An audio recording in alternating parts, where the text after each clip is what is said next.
محمود خان اچکزئی تحریک انصاف والوں کے درمیان بیٹھے عجیب و غریب لگتے ہیں۔ وزیر دفاع خواجہ آصف کا قومی اسمبلی میں اظہار خیال، کہا پی ٹی آئی کے دور حکومت میں ایوان میں کیا کیا نہیں ہوا۔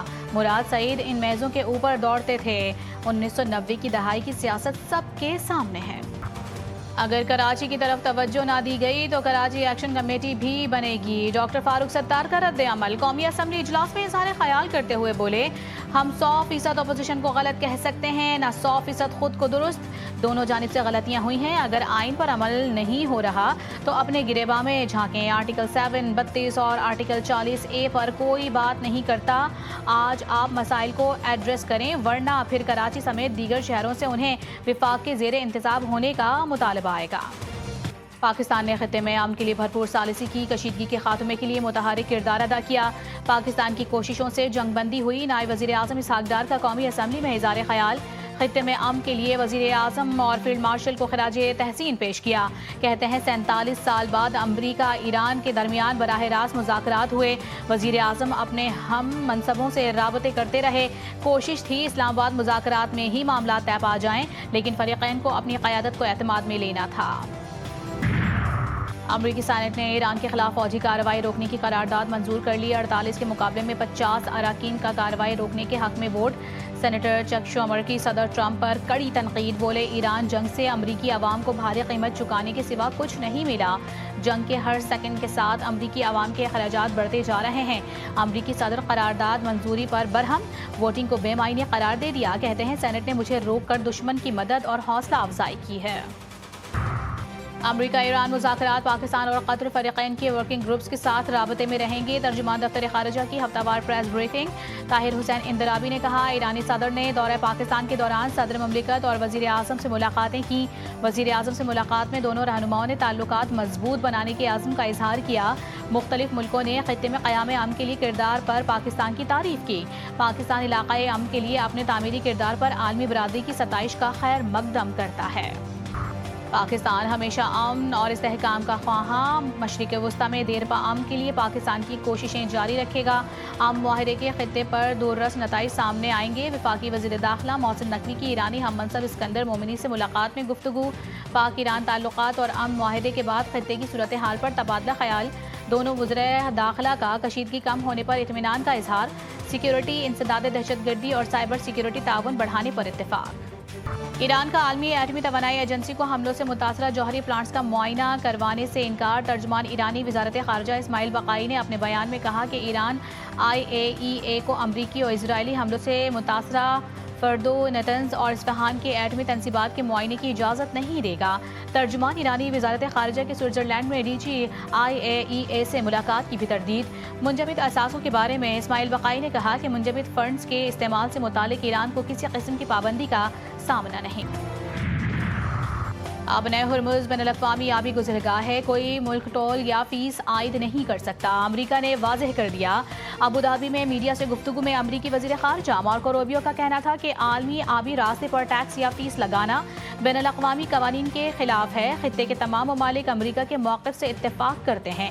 ایران کو انقلابی تحریک کی بجائے بطور ریاست کام کرنا ہوگا۔ خطے میں جب تک ایرانی پراکسیز حملے کریں گے، کشیدگی ختم نہیں ہو سکتی۔ عالمی منڈی میں خام تیل مزید سستا۔ رپورٹس کے مطابق خام تیل کی قیمت میں 2% تک کمی ریکارڈ۔ برنٹ خام تیل کی قیمت $77 فی بیرل پر آ گئی۔ WTI $73 اور UAE مربن $69 فی بیرل میں فروخت کیا جا رہا ہے۔ Naval chief admiral Naveed Ashraf کا Pakistan Navy War College Lahore کا دورہ۔ 55ویں PN اسٹاف کورس کے کامیاب شرکا کو مبارکباد دی۔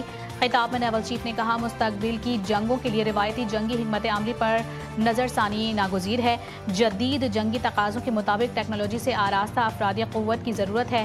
پاک بحریہ جدیدیت، خود انحصاری، مشترکہ آپریشنز کے عزم پر کاربند ہے۔ اسٹیٹ آف دی آرٹ بالکل ایک فیوچرسٹک لیبز بنائی ہیں، ساؤتھ آف پنجاب میں بھی بنائی ہیں، اور نہ صرف یہ کہ ان کو جگہ سیٹ اپ کیا ہے بلکہ موبائل لیبز بھی بنائی ہیں کنسٹرکشن کی، جہاں پہ جو ہماری ورک فورس ہے اس کو ٹریننگ مل سکے۔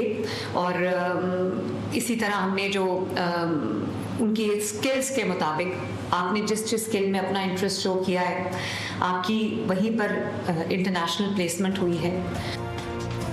خطے کی جنگ رکوانے میں پاکستان نے مثبت کردار ادا کیا. دنیا میں پاکستان کی سفارتی کامیابیوں کی تعریف ہو رہی ہے. آپریشن بنیاد مرصوص میں اللہ نے پاکستان کو فتح دی. وزیر اعلیٰ پنجاب مریم نواز شریف کا لاہور میں تقریب سے خطاب. کہا تربیت مکمل کرنے والے طلباء کو دیکھ کر خوشی ہو رہی ہے. بچوں کی سلیکشن میرٹ پر کی گئی, کسی سفارش کو نہیں مانا. کراچی کے علاقے قائد آباد سے 3 سالہ بچی کی لاش ملنے کا واقعہ. پوسٹ مارٹم میں جنسی تشدد کی تصدیق, والد کی مدعیت میں قتل کا مقدمہ درج. پولیس سرجن کے مطابق وجہ موت کے تعین کے لیے پوسٹ مارٹم رپورٹ محفوظ کر لی گئی ہے.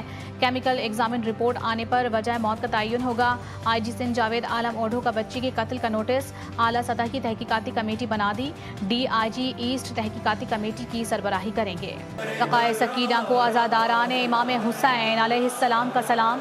8 محرم الحرام کی مناسبت سے ملک بھر میں حضرت عباس علمدار علیہ السلام کی یاد میں جلوس اور مجالس جاری. کراچی کا مرکزی جلوس نشتر پارک سے برآمد ہو کر منزل کی جانب رواں دواں. ماتمی جلوس حسینیہ ایرانیہ کھارا پہنچ کر اختتام پذیر ہوگا. لاہور میں 8 محرم الحرام کا مرکزی جلوس موری گیٹ دربار حسینی سے برآمد. اسلام آباد, پشاور اور کوئٹہ سمیت دیگر شہروں میں بھی جلوس و مجالس کا سلسلہ جاری. ملک بھر میں 8 محرم الحرام کے جلوسوں اور مجالس. سیکیورٹی کے انتہائی سخت ترین انتظامات. جلوسوں کے راستوں کو کنٹینرز لگا کر بند کر دیا گیا. جلوس کے روٹ اور اطراف میں موبائل فون سروس متاثر. کراچی میں مرکزی ماتمی جلوسوں کے حوالے سے 8, 9 اور 10 محرم الحرام کے لیے ٹریفک پلان جاری. احمد جناح روڈ جلوس کے اوقات میں عام ٹریفک کے لیے بند رہے گی. جلوس کے راستوں پر عزاداروں اور شرکاء کے لیے سبیلوں کا بھی اہتمام. لنگر کے ساتھ ٹھنڈے پانی, دودھ کے شربت اور دیگر مشروبات سے عزاداروں کی پیاس بجھائی جا رہی ہے. پاکستان کا دورہ ویسٹ انڈیز اور انگلینڈ. رضوان کے بعد مڈل آرڈر بیٹر سعود شکیل کی ٹیسٹ اسکواڈ میں شمولیت بھی مشکوک ہو گئی. فٹنس مسائل کے باعث سعود شکیل کے قومی اسکواڈ کا حصہ نہ ہونے کا امکان. ٹیم مینجمنٹ اور سلیکٹرز کا متبادل کھلاڑیوں پر غور. انجری مسائل کے باعث ٹیسٹ اسکواڈ میں متعدد تبدیلیاں بھی متوقع ہیں. فیفا ورلڈ کپ میں کروشیا کی پاناما کے خلاف 1-0 سے کامیابی. ناک آؤٹ مرحلے تک رسائی کی امیدیں برقرار. شکست کے بعد پاناما ٹورنامنٹ سے باہر ہو گیا. کولمبیا نے کانگو کو 1-0 سے شکست دے کر ناک آؤٹ مرحلے کے لیے کوالیفائی کر لیا. انگلینڈ اور گھانا کا میچ بغیر کسی گول کے برابر رہا. پرتگال نے ازبکستان کو 5-0 سے آؤٹ کلاس کر دیا. اور پاکستانی فلم انڈسٹری کے عظیم اداکار اور پنجابی سینما کے بے تاج بادشاہ سلطان راہی کا 88واں یوم پیدائش آج منایا جا رہا ہے. فلم وحشی جٹ نے سلطان راہی کو شہرت کی بلندیوں تک پہنچایا, جبکہ مولا جٹ نے انہیں برصغیر کے مقبول ترین ایکشن ہیروز کی صف میں لا کھڑا کیا.